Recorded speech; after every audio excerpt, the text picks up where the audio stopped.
Suggestion নিয়ে আলোচনা করব। 2025-এর গণিত সাজেশন উপপাদ্য। এর আগের ভিডিওটাতে আমি সম্পাদ্য দিয়েছি, যদি তোমরা কেউ দেখে না থাকো তাহলে ওটা অবশ্যই দেখে নেবে। এবারে ভিডিওতে আমি যেটা দিচ্ছি সেটা হচ্ছে উপপাদ্য। এই উপপাদ্য আমাদের নতুন যে সিলেবাস, সেই সিলেবাস অনুযায়ী আমরা যদি দেখি তাহলে 15 সালে আমাদের নতুন সিলেবাস পরিবর্তন হয়েছে এবং 15 সালে নতুন সিলেবাস চেঞ্জ হয়েছে ঠিকই, কিন্তু আমাদের হচ্ছে গিয়ে প্রথম এই নতুন সিলেবাসে আমাদের পরীক্ষা হয়েছে 2016-তে।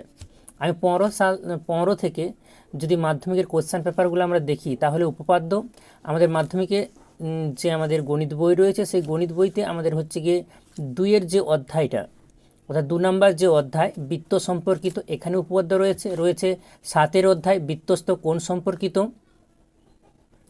এবং রয়েছে 10-এর অধ্যায় বৃত্তস্থ চতুর্ভুজ সংক্রান্ত, 15-এর অধ্যায় বৃত্তের স্পর্শক সংক্রান্ত, এবং 18-এর অধ্যায় রয়েছে সাদৃশ্যতা, এবং 22-এ রয়েছে পিথাগোরাসের উপপাদ্য।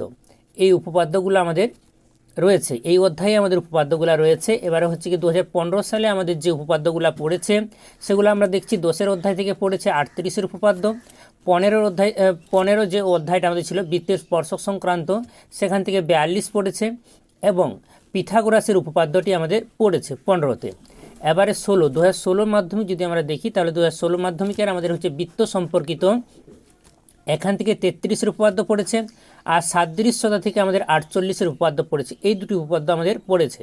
এবারে নতুন যে সিলেবাস, সেই সিলেবাসে কিন্তু আমাদের একটি উপপাদ্য লিখতে হয়, পড়ে দুটি উপপাদ্য। 17 সালে আমাদের উপপাদ্য কি পড়েছে না, 17 সালে আমাদের হচ্ছে বৃত্তের স্পর্শক সংক্রান্ত থেকে 41 পড়েছে, আর পিথাগোরাসের বিপরীত উপপাদ্য যেটা 50-এর উপপাদ্য, পিথাগোরাসের বিপরীত উপপাদ্য, ওই উপপাদ্যটা আমাদের পড়েছে। এরপরে 2018 সালে যদি আমরা দেখি তাহলে আবার দেখছি আমরা যে বৃত্তের স্পর্শক সংক্রান্ত থেকে 40 এবং সাদৃশ্যতা থেকে আমাদের 48-এর উপপাদ্য পড়েছে। 2019-এ যদি আমরা বোর্ডের পরীক্ষা দেখি তাহলে আমরা মাধ্যমিক পরীক্ষার কোশ্চেন পত্র যদি আমরা দেখি তাহলে আমরা সেখানে দেখব যে বৃত্তস্থ কোণ সম্পর্কিত থেকে 37-এর উপপাদ্য পড়েছে, এবং বৃত্তের স্পর্শক সংক্রান্ত থেকে আমাদের 42-এর উপপাদ্য পড়েছে। এরপরে 2020 থেকে যদি আমরা দেখি তাহলে আমরা দেখব যে বৃত্তস্থ কোণ সম্পর্কিত থেকে আমাদের 35-এর উপপাদ্য পড়েছে, এবং বৃত্তের স্পর্শক সংক্রান্ত থেকে আমাদের 41-এর উপপাদ্য পড়েছে। 2021 সালে করোনা পরিস্থিতির জন্য পরীক্ষা হয়নি, 2021 সালে করোনা পরিস্থিতির জন্য পরীক্ষা হয়নি। 2022 সালে আমরা দেখছি যে আমাদের হচ্ছে বৃত্ত সম্পর্কিত থেকে আমাদের 32-এর উপপাদ্য পড়েছে, এবং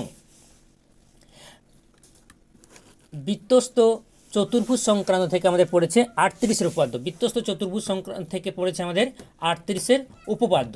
আর কি পড়েছে না, এবারে হচ্ছে 2023 থেকে যদি আমরা দেখি, 23 থেকে আমরা দেখতে পাচ্ছি যে 23-এ আমাদের হচ্ছে গিয়ে পড়েছে চতুর্ভুজ সংক্রান্ত উপপাদ্য থেকে আমাদের 38-এরটা পড়েছে, আর বৃত্তের স্পর্শক সংক্রান্ত থেকে আমাদের পড়েছে 40-এর উপপাদ্য। এবারে গত বছর আমাদের কি উপপাদ্য পড়েছে না, গত বছর আমাদের হচ্ছে বৃত্তস্থ কোণ সম্পর্কিত থেকে 35-এর উপপাদ্য পড়েছে, এবং বৃত্তের স্পর্শক সংক্রান্ত থেকে আমাদের পড়েছে 41-এর উপপাদ্য। তাহলে আমরা কি দেখছি না, আমরা দেখছি যে বরাবরই আমাদের বৃত্ত সম্পর্কিত থেকে আমাদের 33 আর 32-এর উপপাদ্যটা পড়ে, এবং বৃত্তস্থ কোণ সম্পর্কিত থেকে আমাদের 37, 35 এবং 37-এর উপপাদ্য বেশি ইম্পর্টেন্ট, এগুলো পড়ে, আর বৃত্তস্থ চতুর্ভুজ সংক্রান্ত থেকে আমাদের 38-এর উপপাদ্যই পড়ে। এই অধ্যায় থেকে কেবলমাত্র আমাদের 38-এর উপপাদ্যটাই পড়ে থাকে। আর বৃত্তস্থ স্পর্শক সংক্রান্ত এই যে অধ্যায়, এই অধ্যায় 15 যে অধ্যায় বৃত্তস্থ স্পর্শক সংক্রান্ত যে উপপাদ্য, এই যে অধ্যায়, এই অধ্যায় থেকে আমাদের 42, 41, 40, 42, 41, 40 এই তিনটা উপপাদ্যই কিন্তু আমাদের পড়ে থাকে। পরীক্ষায় আমাদের সবথেকে ইম্পর্টেন্ট থাকে কত না 40, 41, 42, এই যে আমাদের 42 পড়েছে, তারপরে 41, তারপরে 40, 42, 41, 40 এইরকমভাবে পড়ে, মানে 42, 41, 40, 42, 41, 40। এবারে তাহলে আমাদের হচ্ছে কি 41 পড়েছে, হয়তো 42 পড়তে পারে।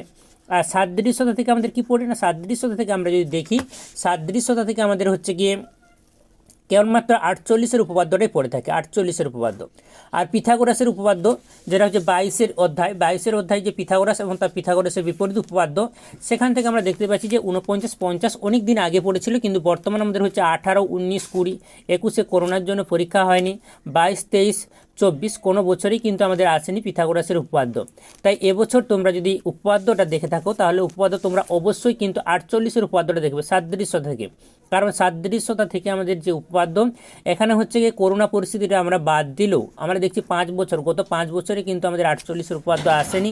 48-এর উপপাদ্য খুব ইম্পর্টেন্ট উপপাদ্য, তাই তোমরা সাদৃশ্যতা যে অধ্যায়টা রয়েছে 18-র যে অধ্যায় সাদৃশ্যতা, সেখান থেকে তোমরা 48-এর উপপাদ্যটা 1 নম্বরে করে নিয়ে যাবে।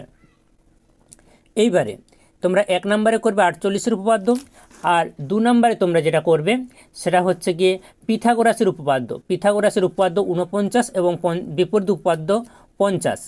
পিথাগোরাসের উপপাদ্য 50 এবং 49, অর্থাৎ পিথাগোরাসের উপপাদ্য হচ্ছে 49 আর তার বিপরীত উপপাদ্য হচ্ছে 50। এইগুলো তোমরা করে নিয়ে যাবে। আর তোমরা করে নিয়ে যাবে বৃত্ত সম্পর্কিত 33-এর উপপাদ্য। বৃত্ত সম্পর্কিত 33-এর উপপাদ্য, এই উপপাদ্যগুলো তোমাদের বর্তমান করে নিয়ে যেতে হবে।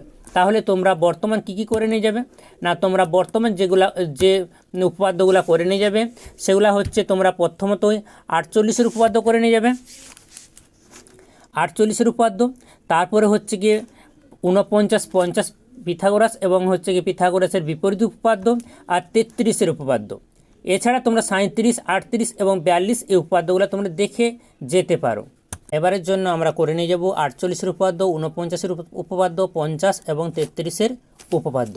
তোমরা এখনও যারা আমার এই চ্যানেলটি সাবস্ক্রাইব করোনি অবশ্যই চ্যানেলটি সাবস্ক্রাইব করে দেবে এবং আগের যে ভিডিওগুলো সমস্ত ভিডিওগুলোই তোমরা দেখবে, খুব ইম্পর্টেন্ট ভিডিও দেওয়া আছে।